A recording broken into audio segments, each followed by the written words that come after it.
The claim is made by Israel and its defenders is that Palestinians, if they are hungry and starving in Gaza, is because Hamas is stealing the aid. This is a lie. It is a straightforward lie used to justify Israel's starvation of the Palestinian people. Cindy McCain is the director of the World Food Programme. She's also the widow of the late hawkishly pro-Israel Republican Senator John McCain. She has refuted the claims about Hamas stealing the aid. Then there's David Satterfield. Now, he was the Biden administration's special Middle East envoy for humanitarian affairs. He served George W. Bush and Donald Trump in various different roles. He says that Israel doesn't even privately make the claim or offer any evidence that Hamas is stealing aid. Let's read this from the International Crisis Group.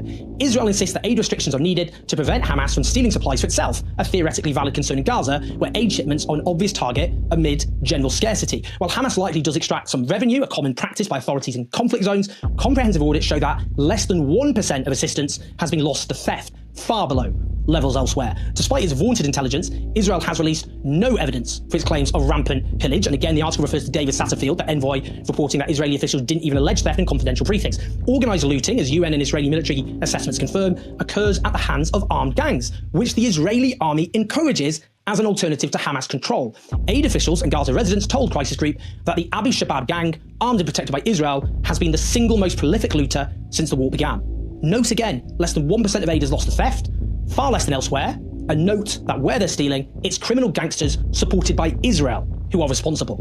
And what this claim repeatedly made by the Israeli state and its champions about 950 aid trucks waiting on the Gaza side of the border, which the UN will not distribute. As the ever-brilliant Palestinian analyst Mohammed Shahada notes, since the genocide began, Israeli forces aid trucks to empty their cargo at the crossing, then leave. He says, then the few remaining trucks inside Gaza have to petition Israel for a permit to come and collect those piling truckloads. IDF rejects many of those requests arbitrarily or procrastinates in giving a response. Israel would then complain. Why isn't the UN coming to pick up the aid?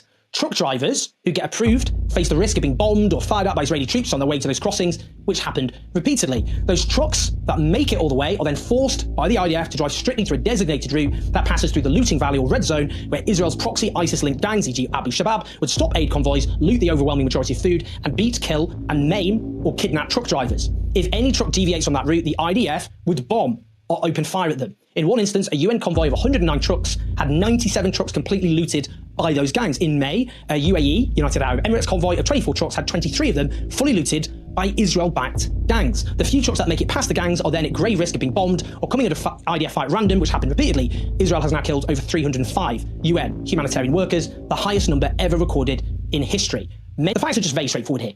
Israel is deliberately starving the people of Gaza.